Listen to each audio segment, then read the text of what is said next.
What was meant to be a relaxed, easygoing get-together, friends talking, music drifting through the house, everyone enjoying themselves, had a very different undertone for me.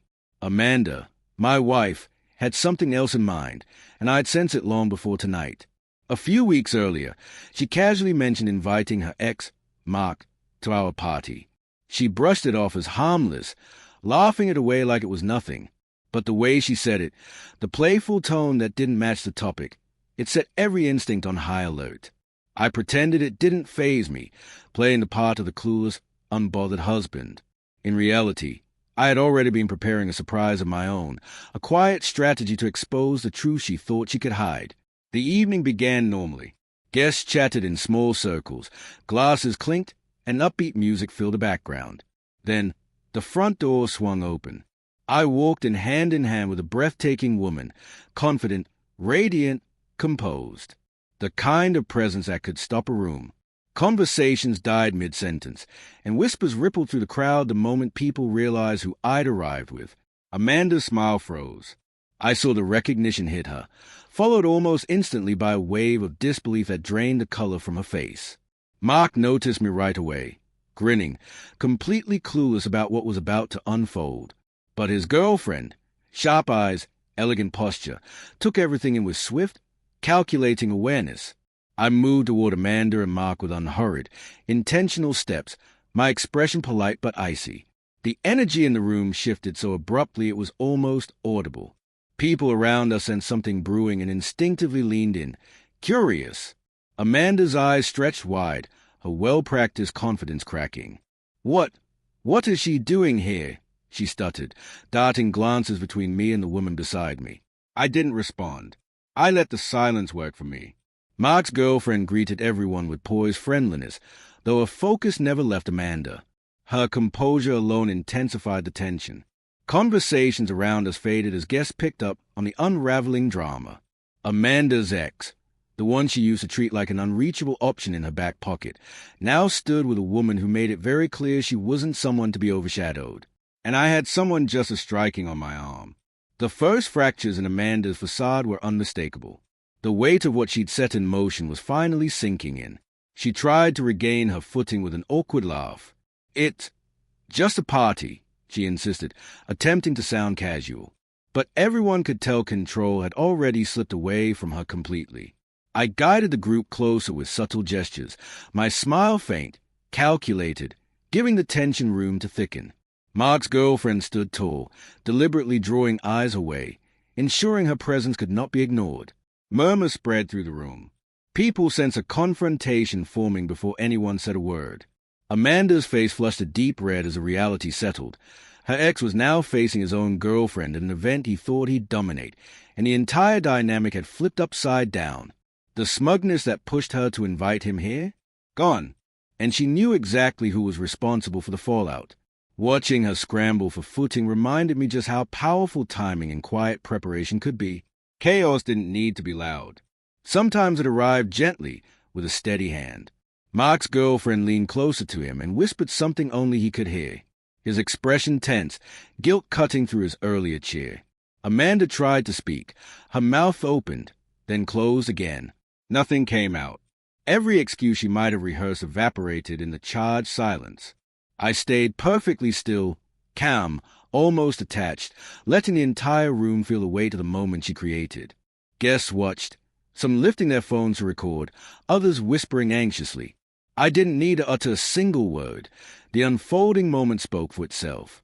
Amanda's gaze flicked between Mark, me, and his girlfriend, as it dawned on her that she had terribly miscalculated everything. What had started as a friendly gathering morphed into a stage for truth and exposure. Every meaningful glance, every secretive whisper or flirt had suddenly become a liability, laid bare under the harsh glare of reality. Her confident grin vanished. Panic and shock replaced it. "This isn't fair," she stammered, her voice quivering as she tried to regain control. I shook my head slowly. "Life isn't fair," I said softly, "but actions always carry consequences." The energy in the room swelled. Whispers grew louder, tension spreading like electricity. I could see her realization hitting. This chaos hadn't come by accident. It was orchestrated. Each guest sensed the drama. Everyone saw that Amanda's plan to flaunt power and control had completely backfired. Mark looked uneasy, uncertain of how to weather the storm. His girlfriend, calm and composed, stood as a clear contrast to Amanda's unraveling. Every look, every reaction exposed hidden truths. I observed quietly as Amanda's meticulously built world collapsed, piece by piece. The party she had intended to dominate had become a mirror reflecting her mistakes and arrogance.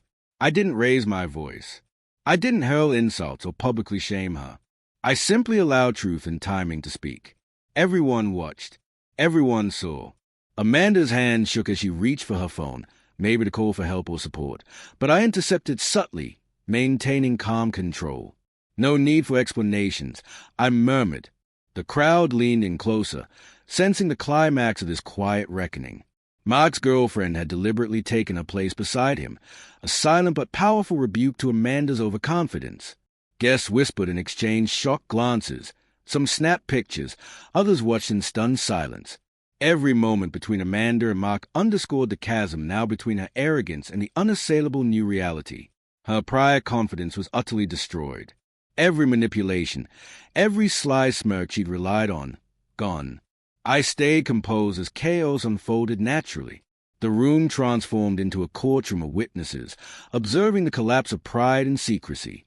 Amanda saw, painfully, that her careful plan could not survive when faced with deliberate strategy and perfect timing.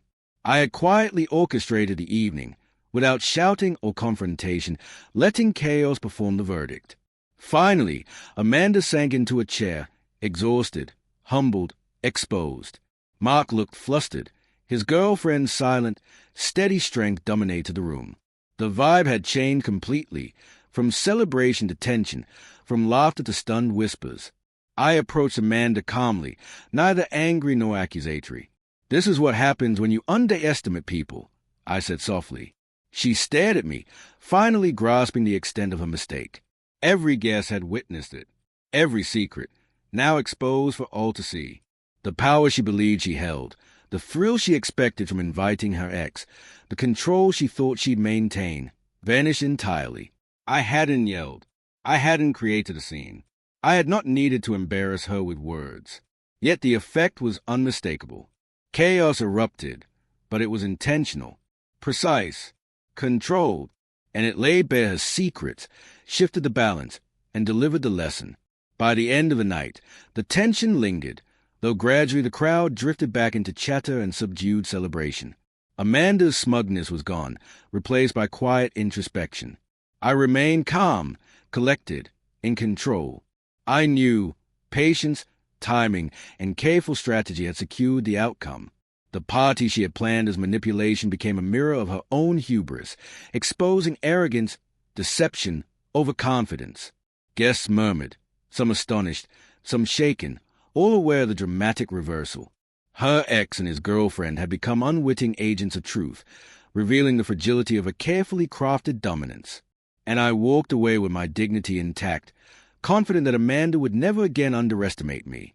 The chaos had unwrapped exactly as intended, exposing secrets, shifting power, teaching hard lessons.